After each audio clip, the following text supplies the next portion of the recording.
Hello, and welcome. Welcome once again to the Secrets of the High Demand Coach podcast. And here with us today is the one and only Scott J. Allen, PhD, who is an award-winning educator, passionate about working with people at all levels and across industries. He teaches at SMU's Cox School of Business Executive Education and spent more than 18 years as a professor of management. His areas of expertise include leadership development, the future of work, and executive communication. Scott has published over 60 peer-reviewed articles and book chapters and is frequently a keynote speaker and workshop facilitator across industries. He was named an ILA Fellow by the International Leadership Association in 21, and he's here with us today. Scott, I'm excited about this show. I think in the next 15 minutes or so, we can completely and utterly tackle the topic of leadership in the age of AI. Are you ready? Yes, 15 minutes, probably too much time. So out of the gate here, I want to kind of unpack where we are, where we're going. What would you say are some of the core attributes of a really great leader, and how are they evolving in the digital age? Okay, so first of all, Scott, great name. Thank you for having me. I appreciate it. Two Scotts talk. I love it. Okay, great leader. Big question. I'm going to give you a couple considerations for sure, especially as they relate to where we're moving into. Seismic shifts we are experiencing, whether that's supply chain, globalism, and more now regionalism. If we look to things like political unrest, if we look to things like work from home, 5 generations in the workforce, digitization, any number of different shifts that we're confronting as leaders right now. Fascinating time to lead. Absolutely fascinating time to lead. So as I think about the role of leader, and I think about specifically digitization, first of all, I have a favorite quote. I don't remember who said it. Leaders are learners. So first of all, are you, as an individual, learning? Or do you have some level of tech literacy? Do you understand how some of these technologies enabling disruption, whether that's sensor technology, artificial intelligence, 3D printing, drones, any number of these different technologies, do you know how they are shifting the landscape? So do you have a level of tech literacy, and are you kind of exploring the margins of your industry? I don't care what industry it is, whether it's design, architecture, whether it's insurance, whether it's education, someone is trying to disrupt what it is you do, either your function or your business. So, what's happening in that landscape? How are you thinking about that? And do you have an organization filled with people, including yourself, who have an understanding of how these technologies are being leveraged and who's trying to disrupt the space? So, not only do you have knowledge, but are you exploring the margins? So if you're in HR, what's happening in HR tech? If you're in education, what's happening and what's hot in ed tech? Yeah. That's an important question right now. Yeah. One of the challenges that I've seen is, especially in line with this, is the world's already moving really fast. And so there's this element of like, we're dealing with all these things, and then it just feels like, it feels like, and more we've got to do. Like, not only do we have to like survive now, but like we have to invent a new boat, as we're treading water.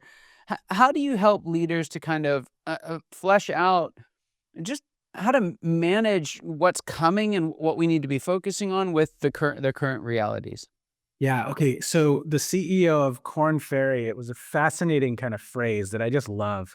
He said that senior leaders today, they are focused on perform and transform. Mm. Right?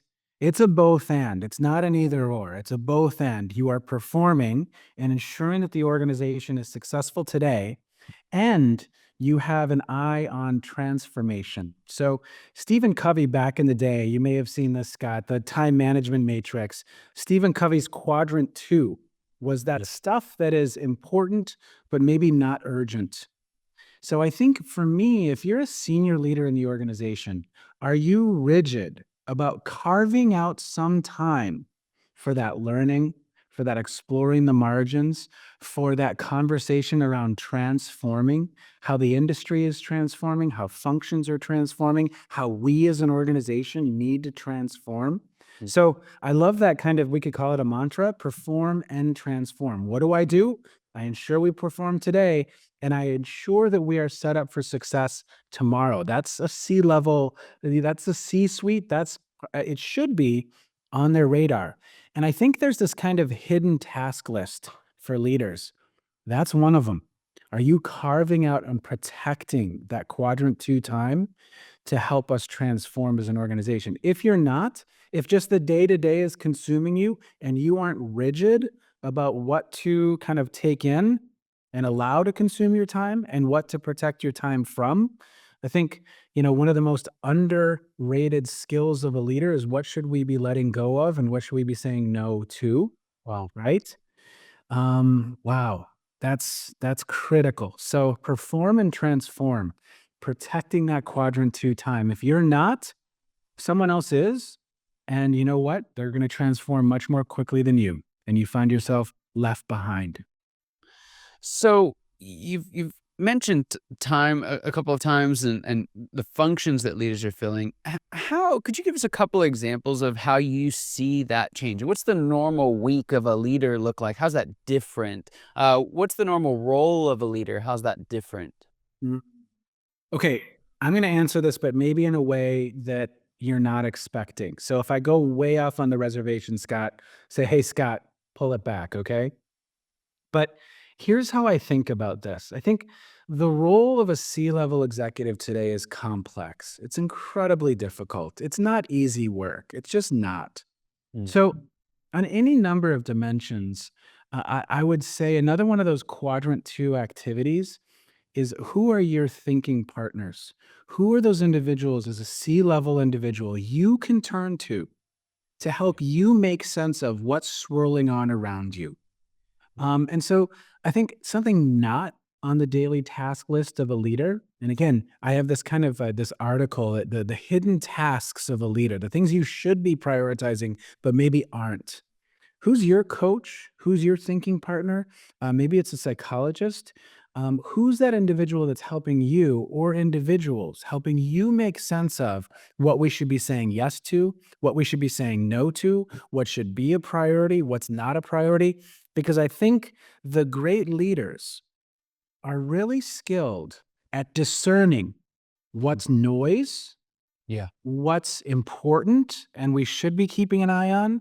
And if you're not doing that work as a leader, well, shit, anything goes. Sorry for swearing. Anything's on the table, right? And, that's a hard place to work for an individual that isn't filtering that out. I had a leader the other day. She said, "You know what? I view my job as kind of just moving balls to different places and sometimes moving the ball off the table." Mm. Yes. If Yep. you're not doing that, who is? And then anything goes. Everything kind of takes over. The important stuff, the not important stuff, the stuff that's going to just help us perform today, but not transform. It's a free for all. Mm. So one really important skill of a leader is having that ability to discern that and ensuring that they have those thinking partners to help them. It could be their senior team, help them discern, what do we need to let go of? What do we need to say no to? What's not a priority now but could be down the road? Yeah. Oof. Wow. Yeah, it's so much harder.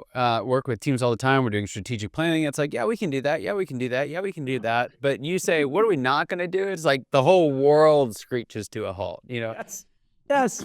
And the great leader helps to kind of prioritize that and sift that out and kind of create the timeline for that that's realistic so that we truly can transform with success.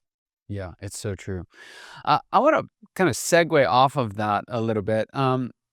We've had a number of folks, especially recently, who've come on the show and have talked about AI, and virtually every guest has pointed in some way, shape, or form to the productivity that's gained by AI, right? We can get more done. Uh, the challenge that I have is, in many ways, yes, more productivity is helpful, and yes, we're going to need more productivity to succeed. But as leaders, I don't necessarily see lack of productivity as being one of our challenges, but to some extent, and different people use different language for this, but a lack of peace. right? Just an understanding and that quietness to be able to say, hey, this is what we can do. Because discerning the noise when it's all at 11 out of 10 is really hard. How can we as leaders find that place? Again, whatever noun you want to use for that, but that place of peace where we can really make our best decisions. Yeah. No, it's a great question. It's another item on that to-do list, that hidden task list, which is I had a couple conversations recently, Scott, that have kind of stood out to me. So I'll turn to a couple of those.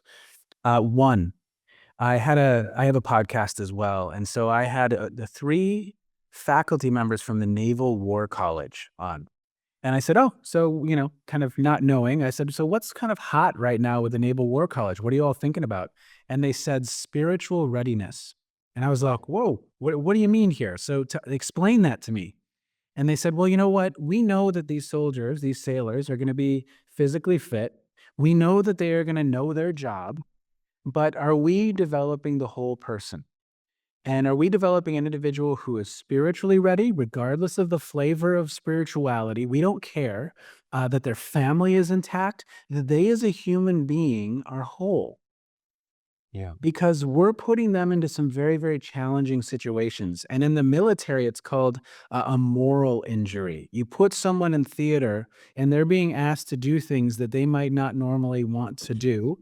And you get these things called moral injuries. So when they happen, is that person whole? Are they as whole as they possibly can be? So are we arming this individual? Physical fitness, diet, faith, family, are we arming them in a different way than we would think about arming them? Yeah. So for me, again, if you're not prioritizing that time, carving out that time. Another conversation I had recently, this individual, she said, people are just time starved and people are coming into my programs exhausted. And yes, I mean, if we allow it to be that, it will be. Yeah. So I think it has to be a priority, finding that time of peace, carving out that quadrant two time again. If Mhm. we don't, I think it's going to be difficult to be the best version of yourself. And if you're not the best version of yourself and others are in your care, well, whatever shows up, shows up.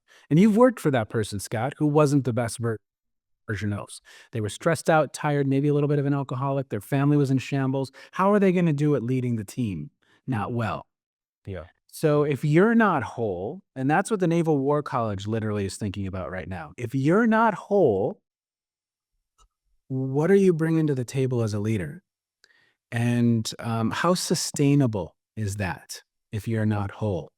Mm. So I think from a sustainability standpoint, finding that peace, prioritizing that time, whatever that is for you, it's critical. Mm. Mm.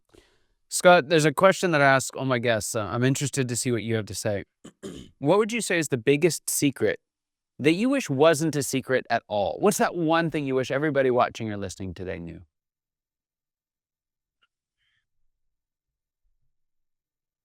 Well, I have a favorite quote when it comes to this topic of leadership. Who you are is how you lead. And I have done whole day sessions on that one quote because it's Mm. fascinating. There is a whole world underneath that quote.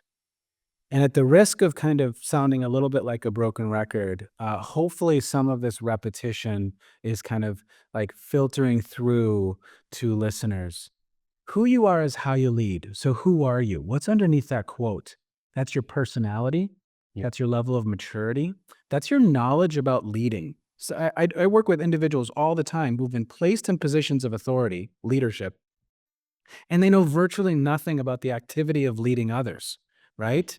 It's kind of like what happened when we became parents. I read half of, what to expect when you're expecting, put it down, and then my kids get whatever shows up, right? Yeah. Yeah. Yeah. The good, the bad, the ugly. That is your emotional intelligence. That's your tolerance for stress. That's your tolerance for risk. I mean, it's multifaceted. Who you are, that's your values. Mm. That's all aspects of you. So again, are you the best version of you if others are in your care? And I come across a lot of individuals who are not the best version of themselves. It's not sustainable. So I wish leaders knew that that's like rule number one, step number one. If leaders, if prioritize that space of personal growth, personal development, having thinking partners, arming themselves, they're more likely to be successful. And arming themselves also means that leaders are learners, that knowledge to learn this new role of how do I inspire others? What are the frameworks of decision making? What are navigate ways to navigate time management? You have to be an expert in all of that in this new realm of leading others. So are you learning a little bit every day? Is that a priority? I have a book right now, Scott. I'm reading 4 pages a day. That's all I can get to. But you know what? When I tried to read it before bed, I fell asleep. I wasn't getting through any books. Now I read books 4 pages a day.